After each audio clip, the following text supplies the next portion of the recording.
everybody? True Boxing here. Thank you for coming back to get hit with the truth again. So today, finally doing my second episode of my boxing podcast. I'm sorry it's taken such a long time, but guys, I have been so busy the last month and a half now. I mean, it's just been crazy.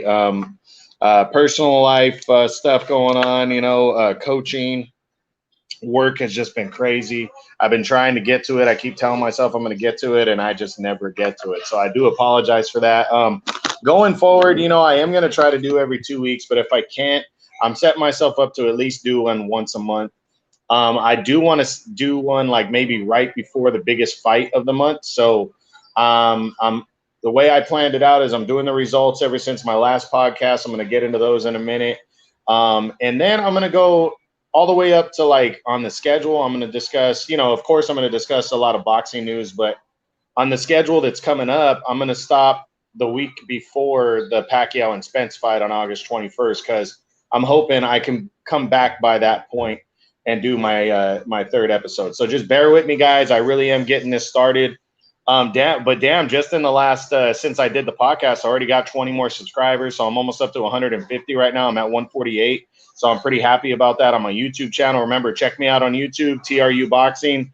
It's the same image of Marquez knocking out Pacquiao in their fourth fight, and it's at TRU capital TRU Boxing. So.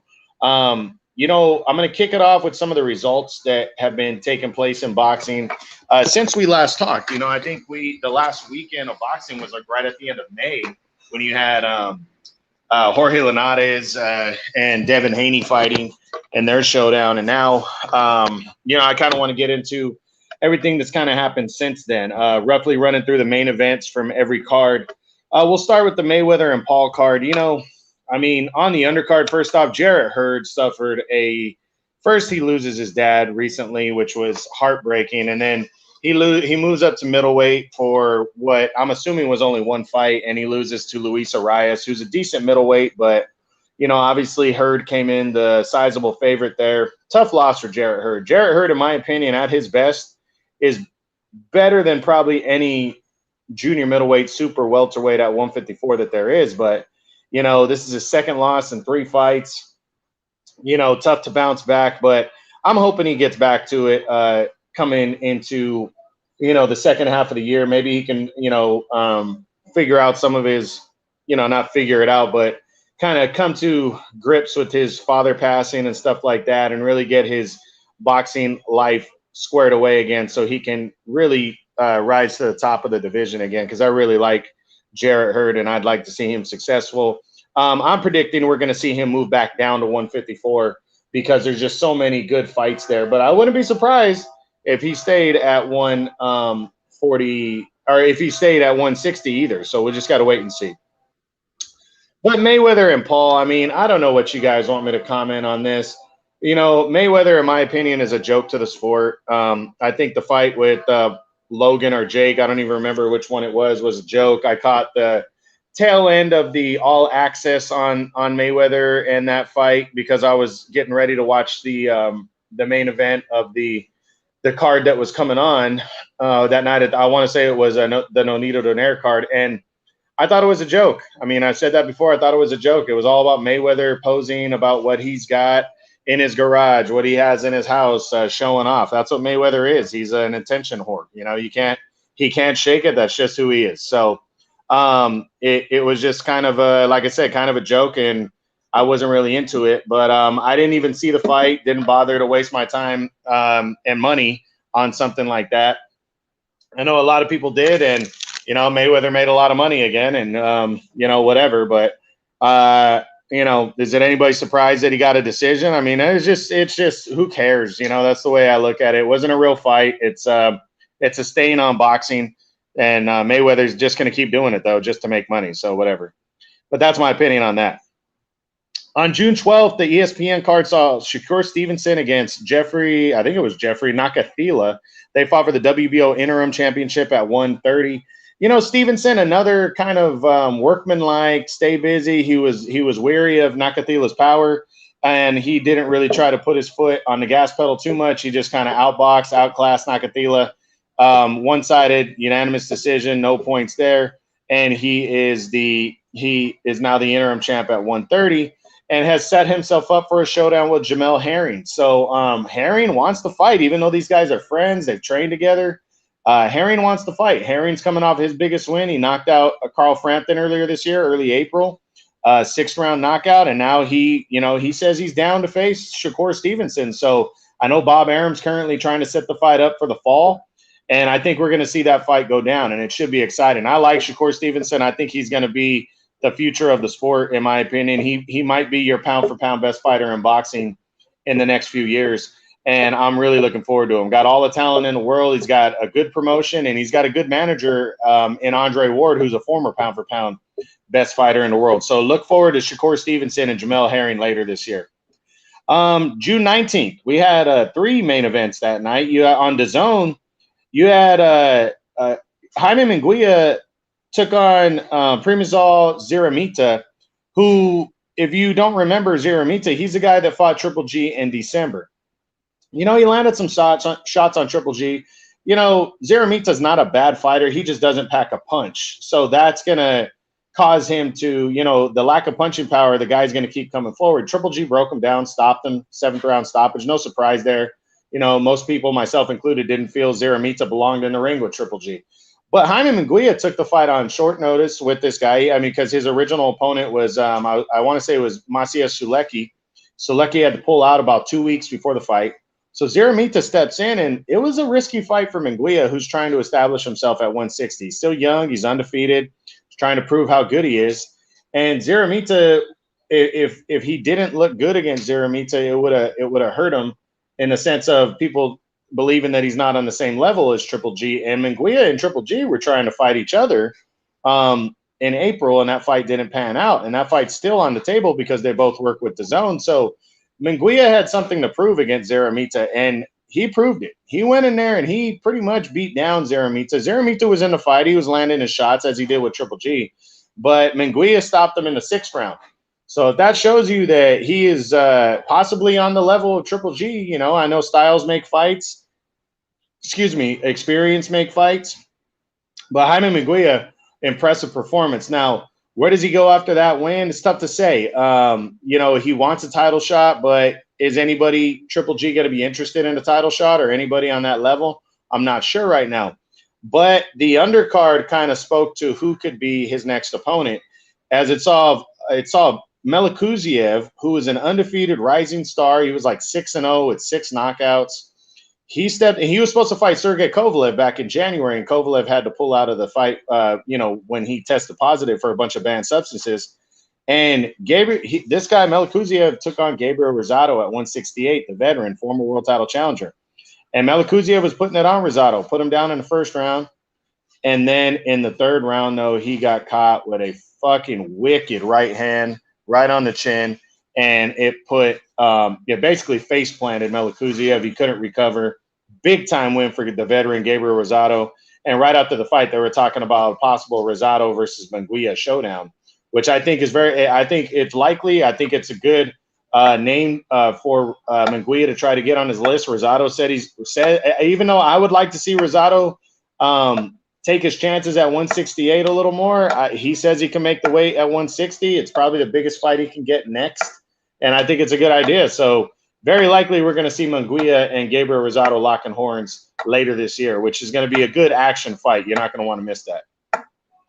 Also on June 19th, we saw the return of the monster, Naoya Inoue, as he took on Michael Dasmariñas. He blasted out Dasmariñas. Nobody really surprised by that. But, stopped him in just a few rounds. The monster is back and he's ready to play. And right now, the rematch with him and Leonardo Donaire is just the fight everybody wants to see. Now, Donaire was supposed to return in August and take on Casimero. He had to pull out of that. Now Guillermo Rigondeaux is back in to face Casimero.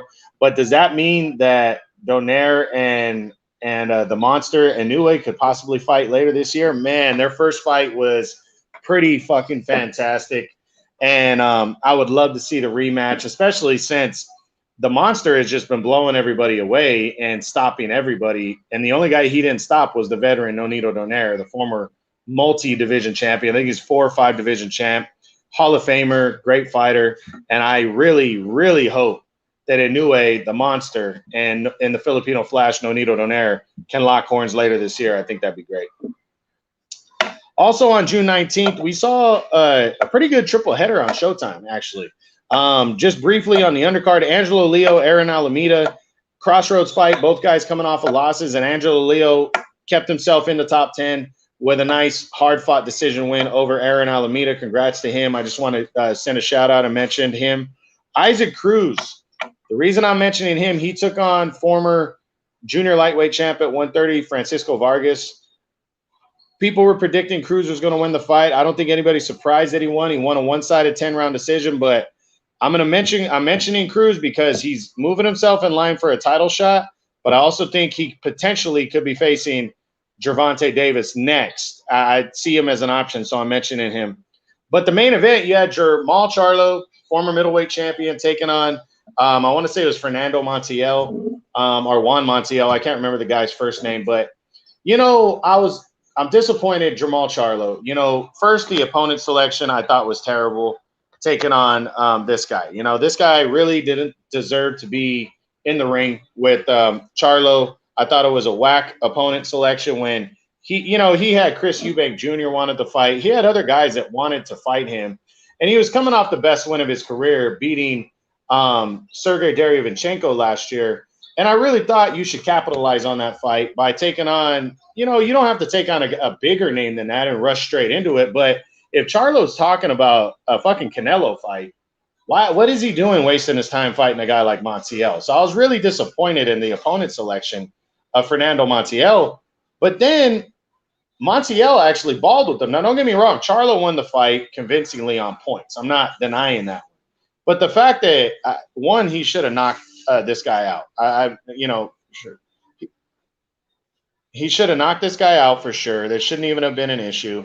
And then he should have, he should have knocked him out. And the fact that this guy was landing shots and really kind of beat up Charlo. Now, you could speak to a couple things. You could say, well, hey, it was because Charlo is, is he the real deal? You know, is he, was he overlooking Montiel? Or is he just a protected fighter who's only going to beat a certain amount of guys, and he's really is he really a great fighter is a question. And for me, I'm picking. Excuse me, guys. It's my impression that Charlo is not on the level of the rest of the guys. Don't get me wrong. Charlo earned his stripes with the win over Derevyanchenko. He really impressed with that. But his other wins, Julian J. Rock Williams. So what? That fight happened years ago. It was at 154. J. Rock upset Jarrett Hurd, and he's a one-hit wonder, in my opinion, outside of that. Excuse me. Then he returned. He's beaten Austin Trout. No surprise there. Trout's been beaten by other guys. He's, so I keep coming back to Charlo is good. Jermall Charlo is good, but is he great? And I really think, I don't know if we're going to find that out at 160 anymore. I really don't. I really want to see Charlo move up to 168, grow some balls, and fight somebody really good at that weight class. But I don't know if he's going to do that. I see a lot of fear and doubt in Jermall Charlo. I really believe Jermell might be the better of the two Charlos, at least right now. And, I just don't see Charlo beating a lot of the top middleweights, and I don't see him being successful at 168. But we're never going to know until he really tests himself. And if he keeps fighting guys like this, we're never going to know at all. So that's it. That on Jermall Charlo following that win. We really don't know what he's going to do next. We don't know if the WBC is going to mandate him to fight a number one contender or not, but we'll see what happens. I hope we hear something soon on what Charlo is going to do and against who, and if he's going to grow some balls and move it to 168 and really test the waters there. So now we're going to move on to Tank Davis and Mario Barrios that took place on June 26th on pay-per-view. You know, I was, I called the fight that I was picking Davis to win based on talent, and I was really hoping that we were going to see Davis do what he did. Because I like Tank Davis a lot. I think he's got a good mix of that boxer-puncher talent. And, he really turned it on late in the fight when he had to.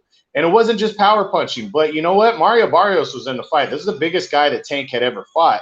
And I was really wanted to see how Tank was going to handle that. But Tank came in great shape. That's 2 fights in a row. I think he's taking it very serious, his career right now.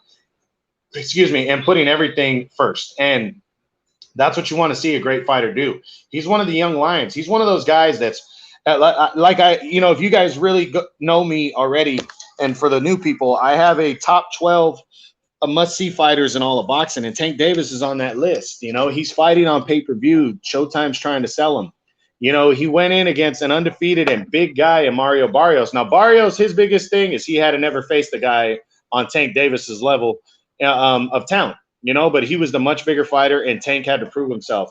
And both guys had something to prove. And it ended up being a really great fight between the two. They went back and forth in it. And, Tank walked away with a big, big win, stopping Barrios in, I believe, the 10th or 11th round. And technically, he's a champion in 3 weight classes now. You really can't take that away from him. But, I just want to see where Tank is going to go after this now. Tank, in my opinion, needs to step up the level of competition just in terms of talent, and there's a couple options, that I see conceivably. Now, Tank surprised me by saying that he's down to fight anywhere between 130 and 140. I personally thought he was done with 130 after the knockout of Leo Santa Cruz. But apparently that's not the case. He said he's down between 130 and 140. So he could fight in any one of those 3 weight classes. He technically holds belts in all 3 of those weight classes. So 130, 135, and 140. And, but the problem for Tank is he does not have the opponent selection is not a high value opponent selection between 130 and 140 with the PBC fighters, at least. Of course, there's major fights to be made if they can. There's Lomachenko. There's Teofimo Lopez. There's Devin Haney. There's Ryan Garcia at 135 alone. I mean, you got Josh Taylor, the undisputed champ, at 140.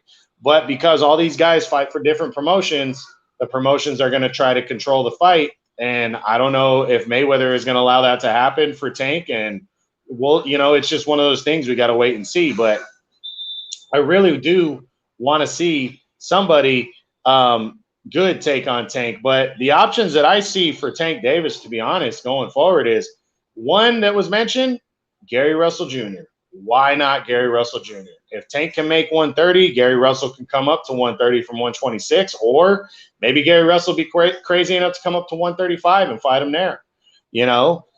It's a big fight. Gary Russell mentioned a great point. He said, hey, I'm going to sell more. It's going to be, we're going to do bigger numbers than Davis and Barrios. And Gary Russell is absolutely right about that. So why not make that fight? Tank is going to be the naturally bigger man. He'd be the favorite going in.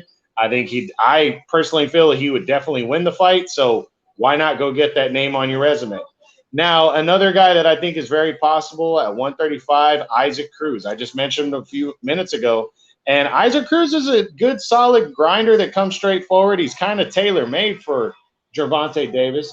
And I think Davis would really take advantage of Isaac Cruz, in my opinion. So, I want to see that fight, if there's nothing else on the table for Davis. Of course, I want to see him fight the big names. But if the big names ain't available, then I would love to see Isaac Cruz go at it with Tank Davis at 135. But we got to wait and see. But Tank, big-time win right there. He's still a budding star in the sport. He's only getting bigger and bigger. Again, he had the knockout of the year last year against Leo Santa Cruz, and he continues to, get better. He's really taking his craft serious. He's making weight. He's fighting smart, and I'm just really impressed with Tank Davis right now, and I really hope we can see him going forward against somebody, somebody really good. I really want to see a big fight for him. So next up, also taking place on the 26th of June, we had Lomachenko versus Nakatani, which, that fight was going in. There was a lot of people that thought that, Lomachenko and that this was going to be a very competitive fight. A lot of people were thinking that. It headlined an ESPN card. A lot of people thought Nakatani coming off the big win that he had in December, plus the fact that he went in there, he fought Teofimo Lopez a couple years back and really gave him hell, in that fight. A lot of people thought that was going to happen with Lomachenko, but I was under a different impression. I completely picked Lomachenko to go in there and absolutely dominate Nakatani. And I go, he's, he might be the smaller of the two, but he's going to pick them apart. Lomachenko is mad. He's very mean right now. And I thought, he was going to take advantage of Nakatani, and he really did. He absolutely dominated Nakatani. And I really thought maybe, he was going to stop him in the late rounds. I picked that, and that's exactly what happened. He stopped him in the 9th round, and it was impressive. So, what's going forward for Lomachenko? Well, it's already being discussed for December for Lomachenko and Lopez to lock horns in a rematch, which would be for the undisputed title. Now, Lopez, the reason why it got pushed back from possibly October to December is because Lopez, tested positive. I believe he tested positive for COVID, or he suffered an injury. And the fight with George Kambosos, his mandatory fight with Kambosos, took place in August, is taking place in August instead. So now that means the potential second fight for Lopez this year is going to take place in excuse me, I'm drawing a blank. It's going to take place in likely December now. Now, I hope that is the case. I think that would be fantastic. Hold on one second, guys.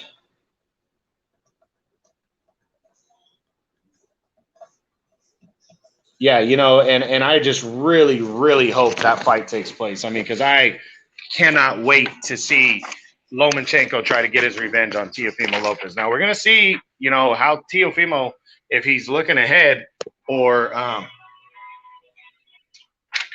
we're going to see if Teofimo is looking ahead to Lopez or to Lomachenko, the rematch, or his next fight, if he's overlooking him, or if he's, gonna just go in there and absolutely blitz the Kambosos in August and set himself up in a major way for the rematch with Lomachenko. But Lomachenko's ready. He's mean. And like I said, guys, I can't wait to see that fight. I hope you guys are excited for that one, because I think it's going to be an explosive rematch. And I called it. I said that Lopez, because of guys not willing to cross the street right now, that was really going to be his best option. And at first Bob Arum was talking that mess, but him and Lopez kind of had a little bit of a falling out. Now they've mended their fences, and Lopez has come back to the drawing table understanding that he needs a rematch with Lomachenko to really for his career, but also for the money. If Lopez really wants a big time fight and he doesn't want to fall into that zone that Gervonta Davis is in, then he's gonna have to do that. Hold on one second.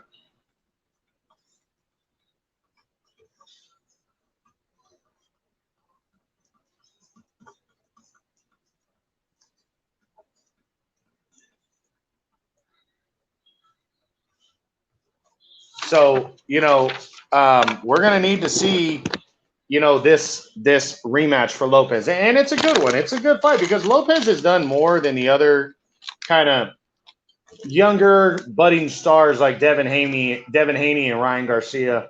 And, technically more on paper, and he's also the undisputed champion. You cannot hold 3 or 4 titles and do what Gervonta Davis is doing, and not have the select and not pick big fights. You have to fight big fights if you're in that spot. You can't just kind of fight whoever and stay busy and not be good enough for everybody. Lopez is absolutely one of the top 12 most must-see fighters in the sport right now. He needs this fight with Vasily Lomachenko. So Lomachenko, huge win over Nakatani. I called that one almost down to the damn round, and I'm happy about that, and I can't wait to see that rematch. Now let's get into a card that kind of snuck in.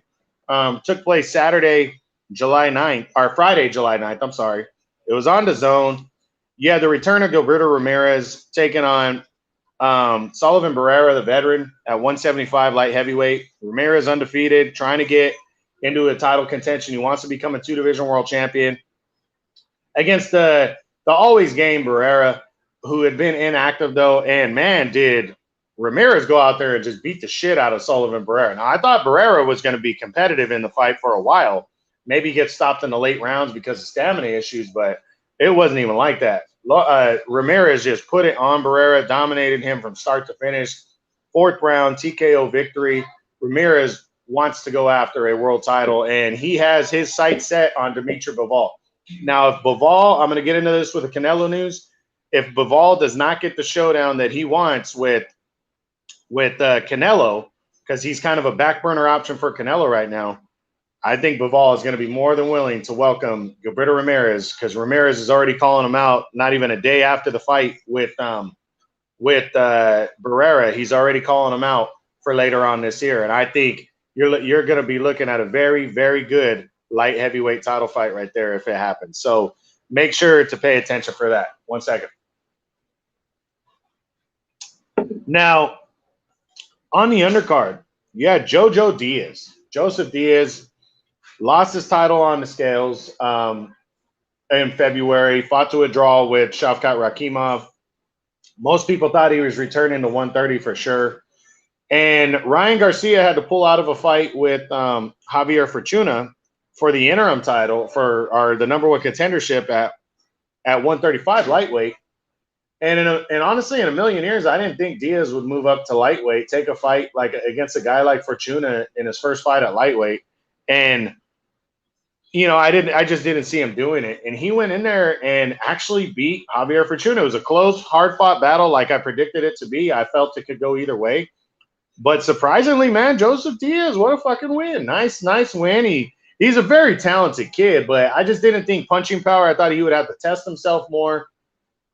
And just with how lackluster he is sometimes in terms of his weight, taking it serious and stuff. He's missed weight a couple times for some big fights, and it's hurt his career. It's cost him world titles and stuff like that. And that's disappointment. There's no discipline there. But going in against Fortuna, it was like, okay, I thought he could win. I think I even picked him to win, but I really felt it was close to 50-50, and it was a close fight. It really could have went either way, but he got the win. It was an impressive win, and now he's in line for a title. He's bumped himself in the top 10 at 135 pounds, and I was just, I'm just impressed with him. I'm impressed with him a lot, and I'm really looking forward to seeing what he can do in his, at lightweight and how he can make an impact there. So really looking forward to that. Congratulations to Joseph Diaz on that win over Javier Fortuna.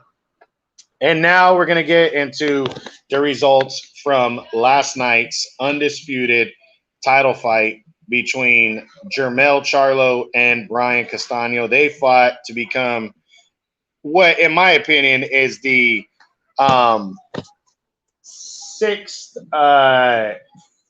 seventh, in my opinion, undisputed champion in the 4-belt era. A lot of people don't recognize Teofimo Lopez beating Vasily Lomachenko as that. I personally do, and I know a lot of people do. But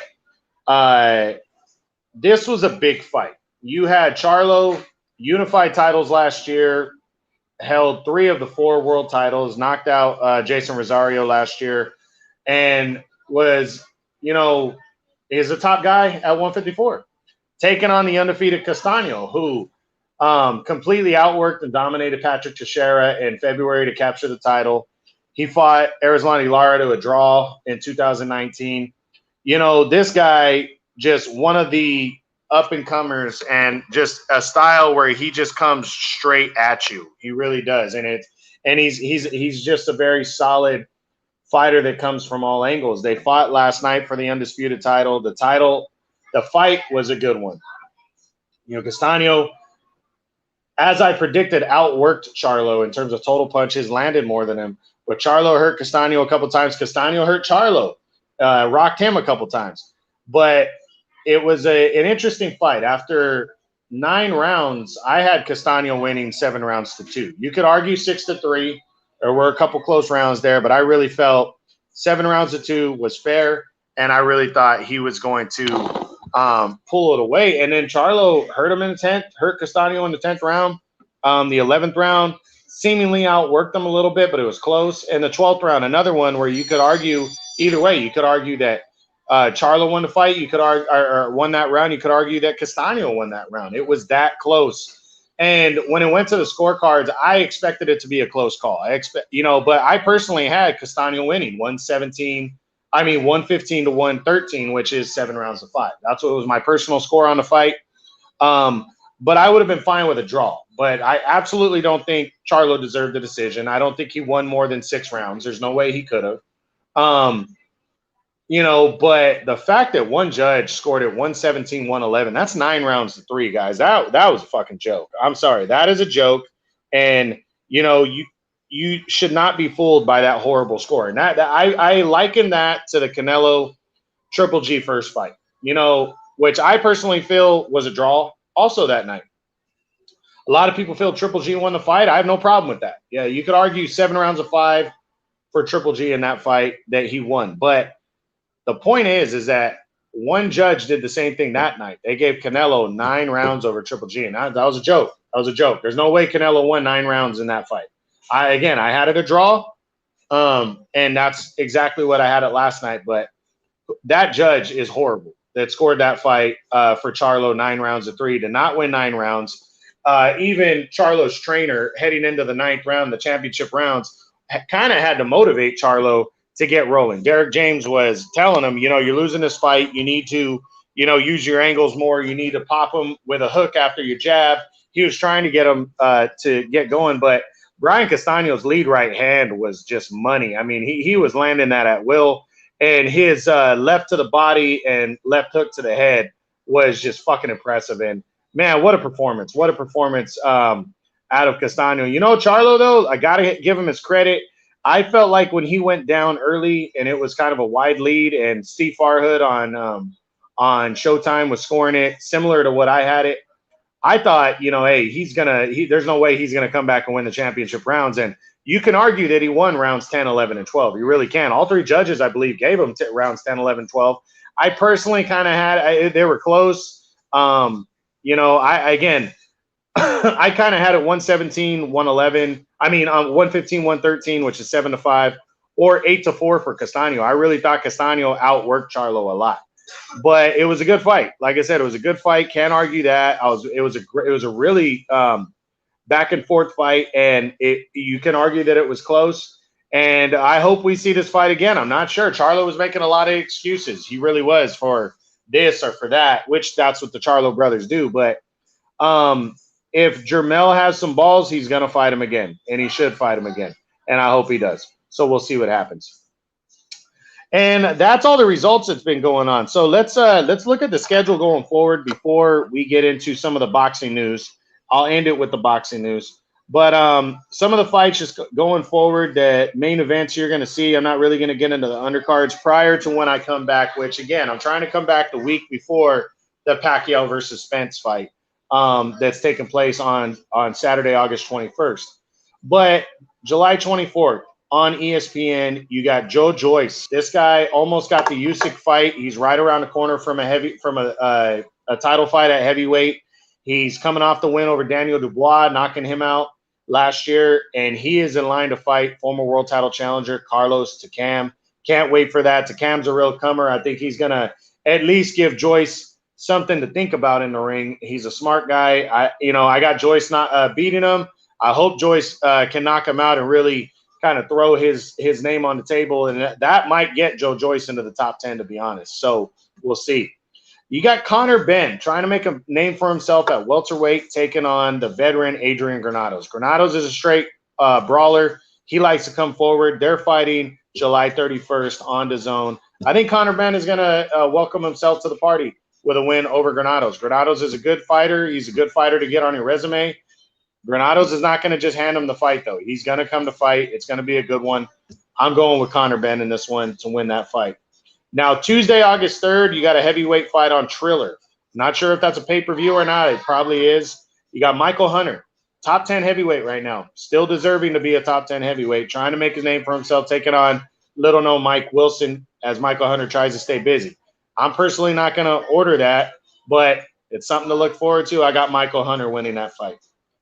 August 6th on a Friday on ESPN, you got a very good 122-pound scrap. Michael Conlan, undefeated top contender, looking to make a name for himself out of Ireland and land a title shot, is taking on TJ Doheny, the former world champion. I like this fight a lot for Michael Conlan. Conlan's coming off of a hard-fought victory over Ionut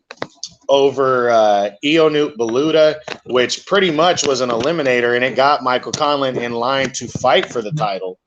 And now he is going to be taking on TJ Doheny, who Baluta beat to get himself into contention. Baluta came out of nowhere last year, right before COVID hit, and he beat TJ Doheny, who was a top 5 122-pounder. So now Michael Conlan gets coming off the win over Baluta, tough win too. It was a close one. He's taking on an always game TJ Doheny. Can't wait to see that fight. Friday, August 6th. I think Conlan's going to get the win here and stay fresh. I got him getting a decision win over Doheny moving forward. Saturday, August 7th, you got Kid Galahad. Finally gets another crack at a world title when he takes on Jazza Dickens for the second time. I got Galahad coming into this fight. I got him winning. I got him becoming a world champion at 126 and moving into the top 3 or 4. He's in the top 5 right now. He's going to get a big win, possibly a stoppage, and become world champion for his first time. August 14th, you got Guillermo Rigondeaux taking on Casimero for the title at 118 pounds, trying to reestablish himself still at 118 and prove that he is at the top of that division, even at his old age. So we're going to see that should be a good main event on Showtime. Also on the 14th, Teofimo Lopez defends his undisputed title against George Kambosos Jr., his mandatory #1 contender. I got Lopez knocking out Kambosos that night, retaining his title, and putting his best foot forward towards an undisputed title fight against Vasily Lomachenko in a rematch later this year. I hope Lopez gets that win on August 14th. I'm probably not going to order that fight. It's on Triller pay-per-view, but I'm really looking forward to it.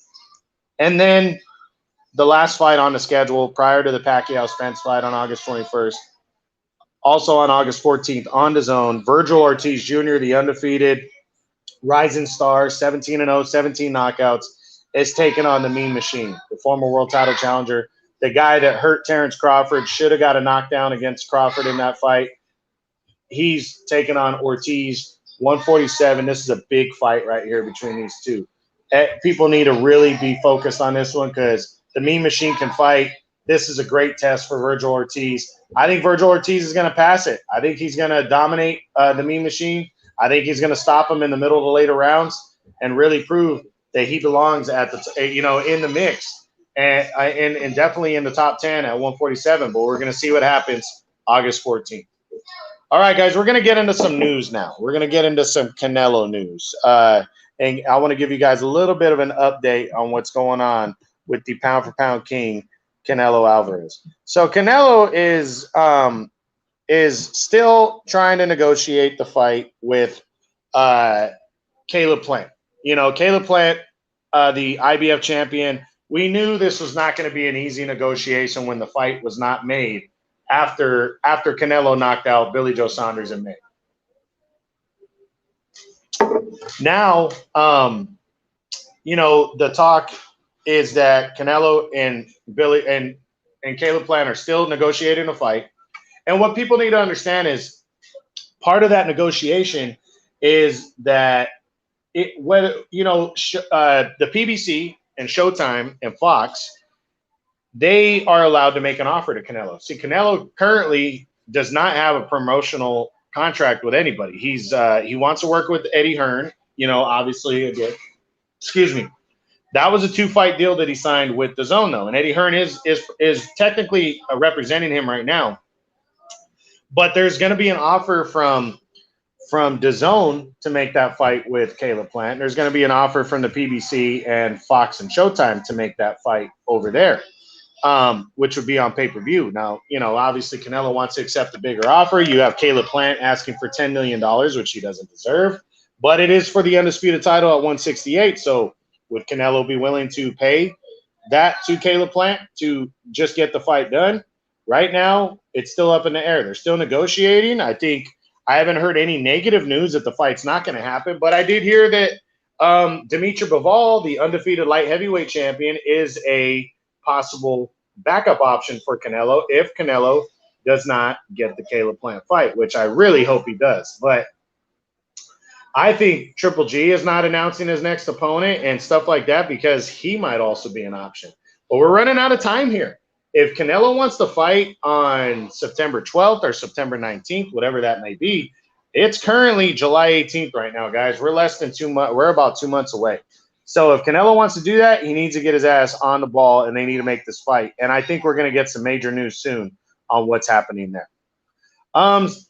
Next bit of news, Spence and Pacquiao. You know, we haven't really not anything big to talk about except for the fact that Pacquiao did not get reinstated as the WBA champion like most people felt he would, myself included. I thought, you know, once I heard the news that the WBA was considering you know, doing that, I said, oh, well, they're probably gonna allow him to become the WBA champion again and make 3 of the 4 belts go on the line. And now that's not the case. It's just going to be for Errol Spence's 2 belts. And, you know, hopefully that's going to be enough for people right there. You know, that's a big deal right there. So people need to check out to see Spence and Pacquiao August 21st. Actually, my cousin Freddie is on the line. And, hey, cuz, I just wanted to let you know, man, that was the fight I was thinking about coming over and watching, man, since you're on right now. August 21st, man, maybe we can get together for that. I would love to come out to you with the family and go watch Spence and Pacquiao. I think that's going to be a good one. So now that you're on right now, I hope you can we can check that out.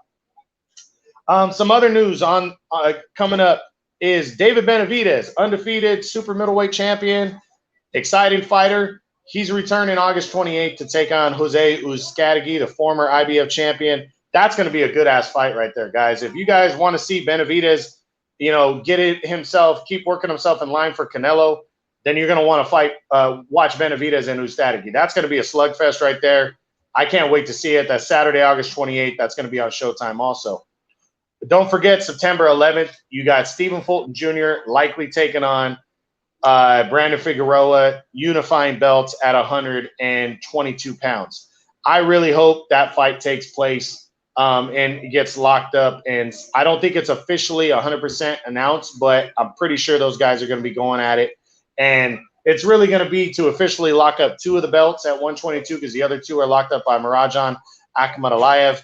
But I think it's going to be cool to see that showdown whenever it takes place, to be honest. But September 11th looks to be the date. And Stephen Fulton is already on one side of the coin and locked up. That we're just waiting for Brandon Figueroa, and I'm pretty sure that fight's going to be made. But let me see. Yeah. Okay, cuz that's cool, man. We'll figure that out, man.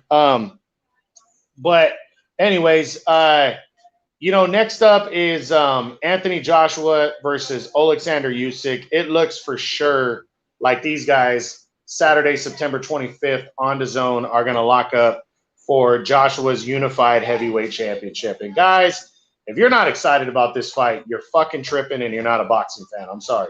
Anthony Joshua Very, very big name. Absolutely one of the 12 most must-see fighters in all of boxing.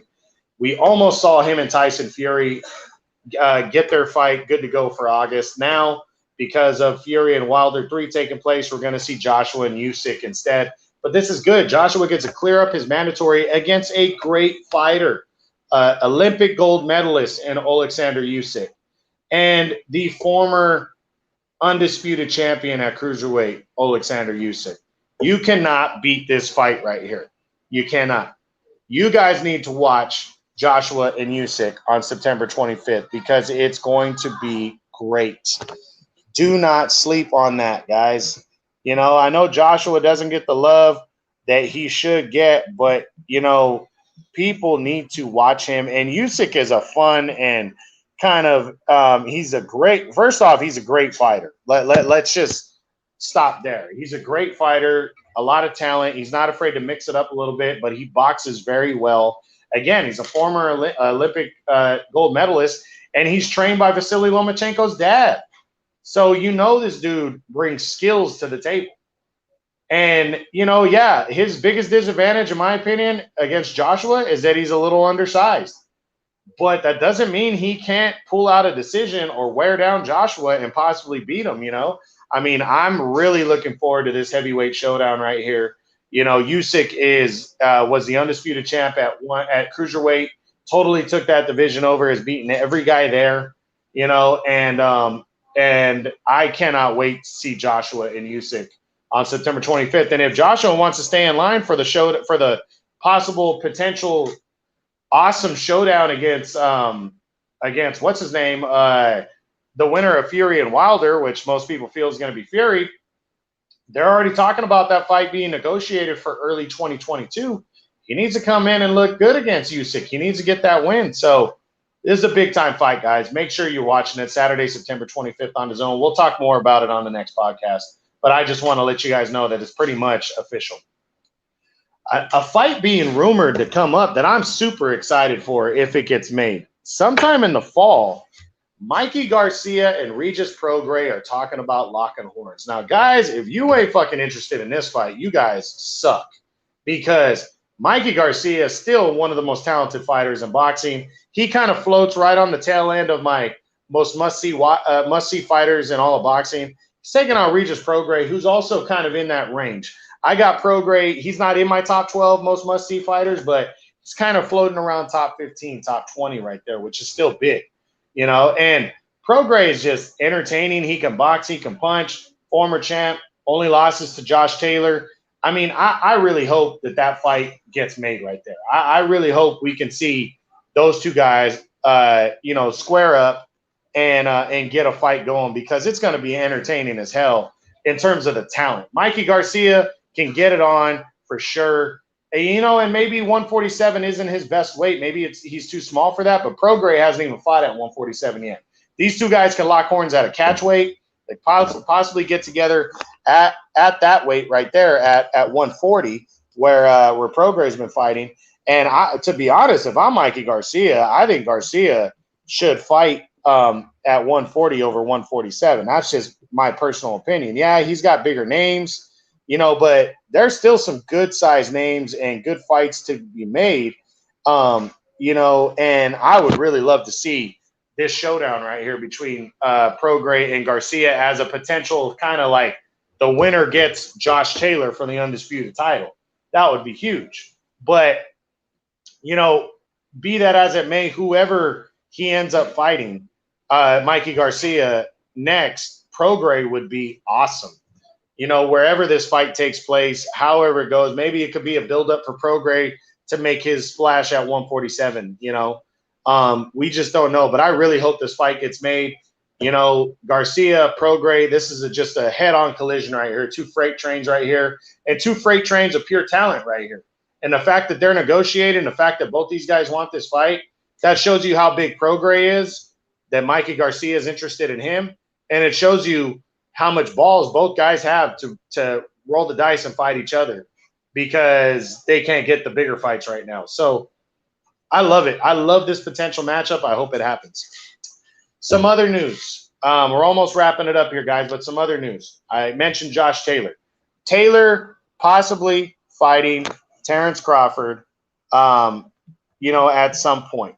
Crawford, I want to give news on Crawford almost every time because I love Crawford. I think the guy's great. I think it sucks that, it's potentially his own fault why he isn't getting the bigger fights. It's potentially his fault, or he's partly to blame for re-signing with Top Rank over and over. I'll give you guys that. I can't argue that point that maybe he shouldn't be signing. But it also falls on Bob Arum a little bit, and it also falls on the PBC guys not having the balls to come over and make that money, because I keep saying it over and over. People don't understand. Terrence Crawford has offered the guys on the PBC more money than they make at the PBC to come over and fight. And Al Heyman and them do not have the balls to go across the street and make the fight. I'm going to point out Danny Garcia in particular. Terrence Crawford and his camp and Bob Arum offered Danny Garcia $5 million to come over and fight. At the time, Danny Garcia's biggest fight to that point in terms of money was the fight with Keith Thurman, where I believe, don't quote me on this, but I believe he only made $2 to $2.5 million for that fight. So there is double the money to come over to ESPN and fight Terrence Crawford. These guys know they're going to lose, and Daddy Al Heyman does not want them to go, so they stay put. And people need to recognize that that's part of this whole mix-up. But Terrence Crawford, what news does he have on, possibly coming up? Well, from what I heard, Crawford could be facing Jose Cepeda. Jose Cepeda scored the knockout of the year last year, and one of the knockouts of the year last year, and definitely the fight of the year. Again, when he knocked out Ivan Barrios, traded 8 knockdowns in that fight, 4-4, and he laid him out on the last one. Jose Cepeda is a great fighter. He is very, very good, and he's avoided at 140. Moving up to 147 to fight Crawford, I don't believe anybody sees him to win that fight. I don't see it. But that doesn't mean that it's not a decent name for Crawford to get. But Crawford, it looks like he's going to fight him before the end of the year. And then Bob Arum is trying to set up Crawford and Josh Taylor at 140 for early next year. And I think that's a big deal. So in my opinion, that means Taylor's probably going to stay down at 140, make a mandatory, and defend his undisputed title at home. And then he's moving up to 147 and going to challenge Terrence Bud Crawford in the first half of next year.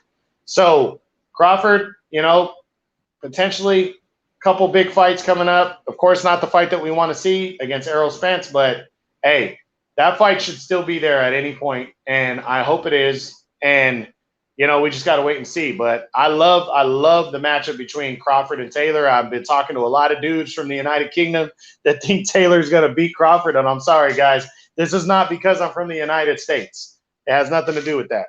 Crawford is going to embarrass Josh Taylor if they fight.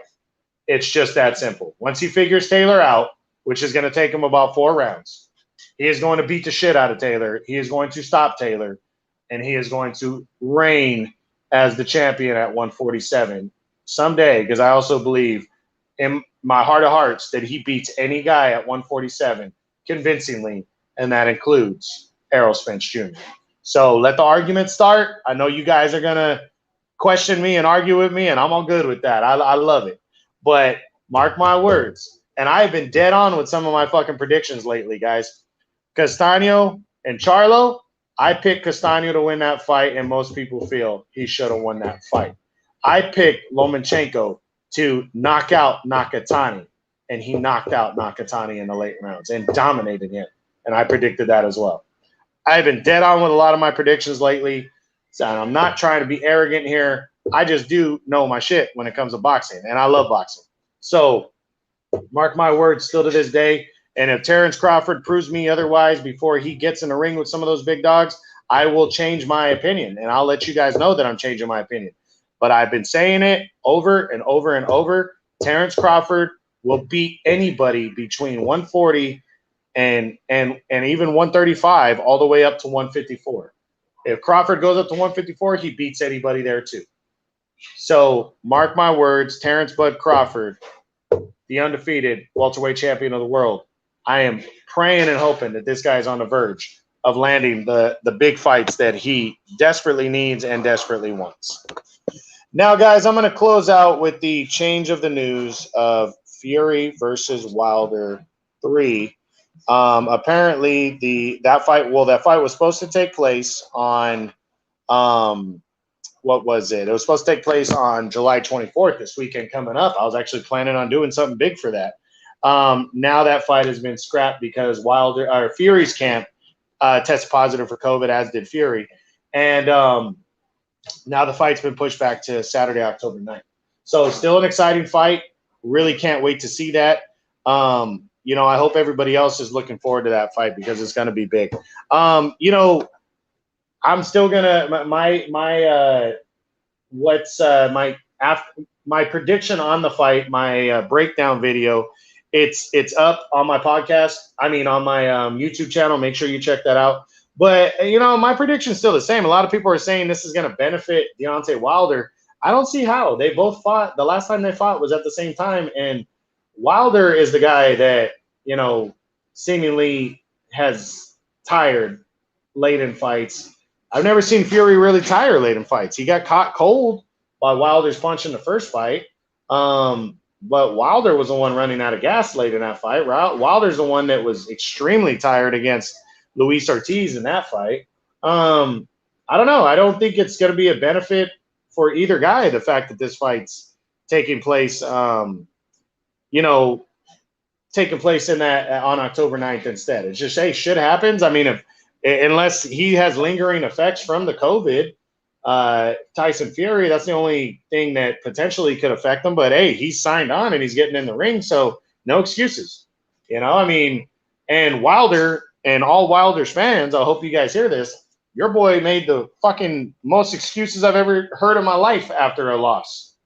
And we're gonna see, who the better man is on October 9th now. It sucks that we gotta wait potentially 2.5 more months now in between the fight actually happening. But I'm sorry, I got Tyson Fury still comfortably as the favorite. And again, the only thing I think is different from this fight and the previous two is, for the first time, Tyson Fury is the solid favorite, and he's never been that coming into a major fight. He's had 3 major fights before. The fight with Vladimir Klitschko in 2015, and the 2 fights with Deontay Wilder. Those are his major fights. He's come in the underdog every one of those times. It's the first time he's coming in a favorite for a major fight. How does that change your mindset? Are you coming in overconfident? That can happen. Are you overlooking your opponent? That can happen. But either way, I still think until Deontay actually beats Wilder, Deontay actually beats Tyson Fury, I'm comfortable, very comfortable in saying that the man is Tyson Fury, and you have to beat the man to be the man, as Ric Flair always said from wrestling.